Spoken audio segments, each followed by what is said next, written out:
उधर तो मैं फेल हो गया था। तो जिंदगी के बहुत बुरे साल है। हम फर्स्ट ईयर पढ़ा करते थे, और एक कोई मेरे सीनियर थे, वो सीनियर भैया फिलोसॉफी की कोचिंग जाते सर के पास, बीकानेर पढ़ते, तो वो मेरे पास में रूम लेकर थे, फिलोसॉफी कोचिंग जाते। 2007 की बात है, वसुंधरा गवर्नमेंट का लास्ट साल चल रहा था, 8 में चुनाव बने थे, तो 7 से 8 वाला लास्ट साल चल रहा था इनका, दिसंबर के आसपास की बात है। और एक दिन वो भैया मेरे पास आए, उन्होंने आके मुझे कहा कि हमारे वो जो फिलोसफी वाले सर है ना, उन्होंने कहा है कि वसुंधरा गवर्नमेंट, बीजेपी गवर्नमेंट ने एक स्कीम शुरू की है, और युवाओं को स्किल डेवलपमेंट किया जाएगा, युवाओं का स्किल डेवलपमेंट किया जाएगा, और उन्हें प्राइवेट सेक्टर के अंदर अच्छी अच्छी नौकरियां दी जाएगी। तो एक उसके अंदर है एनिमेशन। तो एनिमेशन क्या होता, हम तो ये भी नहीं जानते थे। तो उसने कहा ये नहीं होते अपने कार्टून टॉम डिक हैरी। मैं अच्छा, तो ये बनाने की वो सिखाएंगे। तो क्या करना है उसके लिए, तो उसके लिए एक एग्जाम देना पड़ेगा, और उस एग्जाम में जो पास होंगे उनको गवर्नमेंट सेलेक्ट करेगी, गवर्नमेंट सेलेक्ट करके उनको कोर्स करवाएगी, फिर गवर्नमेंट उनका प्लेसमेंट करेगी, और फिर नौकरी नौकरी। तो मैं कहो तो आप दे रहे हो, तुमने कहा मैं दूंगा एग्जाम। पर यार मेरे एक दिक्कत है, उस एग्जाम में जीके आएगी, और मुझे आ रही है जीके थोड़ी कम आती है, तो मैं क्या हेल्प कर सकता हूं। तो उन्होंने कहा तू भी फॉर्म भर दे साथ में, तो ये रोल नंबर आगे पीछे आएंगे, जैसे फॉर्म लगाएंगे वैसे वैसे रोल नंबर, और तू मेरे को जीके के 2-4 सवाल बता देना। तो मैंने कहा ठीक है भर दो आप। तो मेरे पास पैसे ही नहीं है फॉर्म भरने के, ये कि भाई मैं क्यों भरूं फॉर्म, उसने उनको 200-300 रुपए फीस बताई, तो उनका फॉर्म मैं भरूंगा, तो चिंता ही मत करना। तो मैं ठीक है भरिया हो, तो वो भैया फॉर्म भर के आए, आगे पीछे से रोल नंबर है, हालांकि इतनी सी जीके मेरे को आती थी, पर वो सिंपल सिंपल ही पूछते थे, देश के गृह मंत्री का नाम बताइए, उस टाइप के सवाल। पर 12th क्लास के बच्चों के लिए, आप साइंस बैकग्राउंड से आते हो तो वो चीजें भी नहीं आती उन दिनों के अंदर, मुझे थोड़ी आती थी। तो मैंने उन भैया को 2-4 कोई सवाल बता दिए, को 2-4 ही बताए होंगे, टाबर होते हैं तो डर भी लगता है कि बताए, वो टीचर आगे खड़ा ही रहता है, ऊपर छाती पे खड़ा रहता है, देख लिया तो ये कर देंगे वो कर देंगे। तो एक आदमी किसी में उन्होंने पेपर धीरे से बी बी बी सी, यूं 2-4 के अंदर कर दिया। फिर लास्ट के अंदर उसके अंदर थे कि कोई 3 चित्र बनाने थे, 2D और 3D के 3 चित्र बनाने थे। तो चित्र बनाने वाले टाइम मैंने उनको कहा भैया बना लिए चित्र, तो उनका नहीं नहीं पेपर तो हो ही गया, और मैंने कर दिया, मुझे भी आ रहे थे, तूने थोड़े और बता दिए, अपना सिलेक्शन वैसे हो जाएगा। उन्होंने वो पेंटिंग बनाई नहीं, मैंने वो 2-3 पेंटिंग बना दी, हालांकि मैं इतना वाहियात पेंटिंग बनाता हूँ, पर फिर भी यूं कर दिए। वो एक तो छोटी क्लासों में झोंपड़ी सी बनाते थे, उन्होंने कुछ ही कहा था कि यूं कुछ बना दीजिए, तो अपने एक तो झोंपड़ी बना दी, है ना, यूं गेट बना दिया, यहाँ से एक रास्ता बना दिया, यहाँ पर एक आदमी जाता हुआ दिखा दिया, यहाँ पे एक महिला बैठी है, तुम कब आओगे टाइप का, यूं ट्रकों के पीछे होता है ना, तो वैसे यूं बढ़ा दिए 1-2 मैंने चित्र उसमें, इधर पहाड़ बना दिए, सूरज निकल रहा है ना, मोर, जो जैसे बन सकता था वैसे बना बनू दिए। अब लकीली उन भैया का हुआ ही नहीं, मेरा हो गया। तो अब छोटे टाबर होते हैं, उस टाइम किसी भी एग्जाम में सिलेक्शन आपको खुशी मिलती है, तो बड़ा राजिम और मेरा सिलेक्शन हुआ सिलेक्शन हुआ। एक दो किन्हीं दोस्तों से पूछा, जो लोकल वाले बीकानेर के दोस्त थे, मगर मेरा एनिमेशन में सिलेक्शन हुआ। उनको एनिमेशन क्या बात करता, तेरा एनिमेशन हो गया, तो अपने को लगा यार बहुत बड़ी चीज होती है। मैंने पापा को फोन किया, मैं मेरा ना कोई एनिमेशन के अंदर सिलेक्शन हो गया यार, मैं जयपुर जाऊंगा और वहां जाके कोर्स करूंगा। तो पापा ने कहा होता क्या, मैं ये ऐसे ऐसी चीजें होती। पापा ने अपने साथ वाले टीचर्स वगैरह थे उनसे पूछा, उन्होंने कहा अरे आपके बेटे का एनिमेशन में हुआ। तो हमारे पूरे परिवार को लगा कि अब तो भयंकर वाली चीज। मैंने किसी एक आधे से और से पूछा कि ये नौकरी मिलेगी कहां, कहां जाएंगे, तो उसने कहा हॉलीवुड। तो अपने को लगा कि अपने नाम के आगे थोड़े दिनों बाद लगेगा Rajveer Singh Los Angeles, Bikaner to LA, अपने डायरेक्ट उधर की यात्रा करेंगे। आप उसकी फीस पता लगाई, तो का फीस 1.5 लाख रुपए 1 साल की, उस टाइम 1.5 लाख रुपए 1 साल की, है ना। आपसे तो मतलब कोचिंग अब लेते हैं हम, वो देख लो 2008 की बातें हैं। और फिर भी मैंने पापा को फोन किया, पापा ने कहा यदि तू लॉस एंजल्स जाए तो अपने तो गांव वाला खेत बेच दे, 1.5 लाख क्यों, तेरे को 10 लाख करके दे।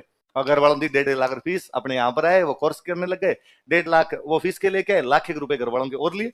12-13 महीने वो चले यहाँ पर, 12-13 महीने चले, इतने तो हमने मंगाई लिए होंगे, 8-10 हजार रुपए महीने के आते तो भी इतने आ जाया करते थे।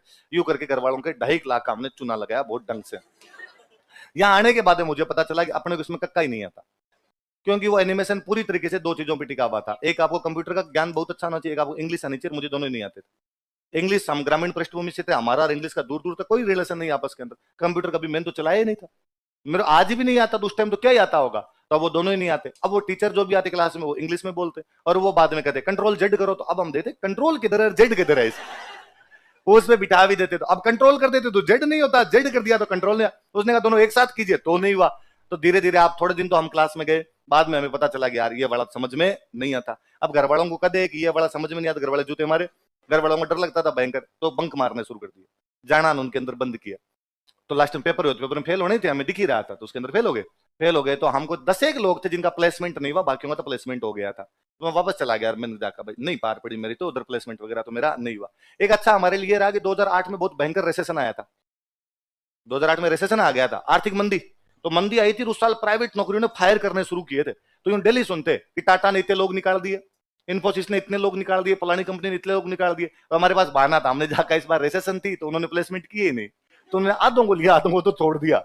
हालांकि मन ही मन हम जानते थे लखड़ नहीं थे, अपने आधों में भी आने के लायक। तो जो फिर वापस जाके बाद में बीए में फॉर्म भरा था, तब भी मेरी खूब इच्छा थी कि भाई तब तक बीएससी की डेट निकल चुकी थी, क्योंकि मैं दोबारा यदि बीएससी शुरू करता, बीच में गैप आया, एग्जाम नहीं दिए मैंने उधर बीएससी के, गैप आया हुआ था, तो मुझे लगा यार बीएससी का तो फॉर्म भरा नहीं जाएगा। तो मुझे किसी ने कहा तो बीए में मैथ्स ले सकता है, मैथ्स एक मैथ्स, दो सब्जेक्ट हिस्ट्री और पब्लिक टाइप के वैसे कोई सब्जेक्ट ले ले। पर वो फिर पता चला कि नहीं, वहां पर वो सीटें भी फुल थी, मैथ्स की पता नहीं ले नहीं सकते थे, ऐसा कुछ था। तो बाद में सिंपल जो ग्रेजुएशन होती है उधर ग्रेजुएशन में था हमारा, तो उधर तो बाद 2 एक साल यूं काटे, इतने में इधर ये वैकेंसी आई हुई थी, यहाँ दिलीप सर के पास आए, यहाँ आके सर के पास, सर को कहा कि भाई आरएस की तैयारी करनी है। सर ने कहा सब्जेक्ट क्या लोगे, अब अपने को ये भी नहीं पता क्या लेने होते हैं, तो हमने पूछा आप क्या पढ़ाते हो, सर ने कहा मैं हिस्ट्री पढ़ाता हूँ। हाँ हम हिस्ट्री लेंगे, तो सर ने कहा एक और लेना पड़ता है। अच्छा 2 लेने पड़ते हैं क्या, तो आप और भी पढ़ाते होंगे। सर ने कहा मैं फिलोसफी पढ़ाता हूँ। हाँ हम फिलोसफी लेंगे। तो हमने 2 सब्जेक्ट ले लिए। हिस्ट्री जब सर से पढ़नी शुरू की तब समझ में आई बात, अपना वास्तविक जन्म इसी के लिए हुआ है, अपने मैथ्स में फालतू में माथा मार रहे थे। उससे पहले मैं घर पे, मेरे कोई फ्रेंड आ जाते उनको मैं मैथ्स पढ़ाता था, कोई आ जाता कि यार थोड़ी उस एग्जाम की तैयारी कर रहा हूँ, रेलवे दे रहा हूँ, ये दे रहा हूँ, थोड़ी मैथ्स पढ़ा दूंगा, लो मैं पढ़ा देता हूँ। तो थोड़ी ना ना ना ना एसएससी वैसेसी कभी नहीं की। फिर इधर वाले एग्जाम दिए, ये दिए थे, तब साथ वाले कई कहा करते थे एसएससी दोन ये दोन, पर यहाँ हम दिलीप सर द्वारा फिर गाइडेड मिसाइल थे पूरी, और सर का कहा हुआ था कि भाई केवल आरएस और आईएएस के अलावा बाकी फॉर्म अपने नहीं भरने। तो बाद में तो फॉर्म ही नहीं भरते थे, बीएड नहीं करनी तो नहीं करनी, तो मैं तो एमए नहीं करनी, तो हमने एमए नहीं की। तो मेरे तो एमए, मैं एक बार यूं ही कोई नेट का फॉर्म साथ वाले ने भर दिया था, उसके साथ में नेट का एग्जाम देने चला गया, मेरी नेट हो गई जेआरएफ, जेआरएफ होती है नेट में। अब मैं बड़ा राजी हुआ, मेरी जेआरएफ हो गई, जेआरएफ हो गई, तो किसी ने समझाया कि मांगते इसके लिए एमए चाहिए होती है बिना एमए के जेआरएफ नहीं मानी जाती। मैं को ये तो की नहीं।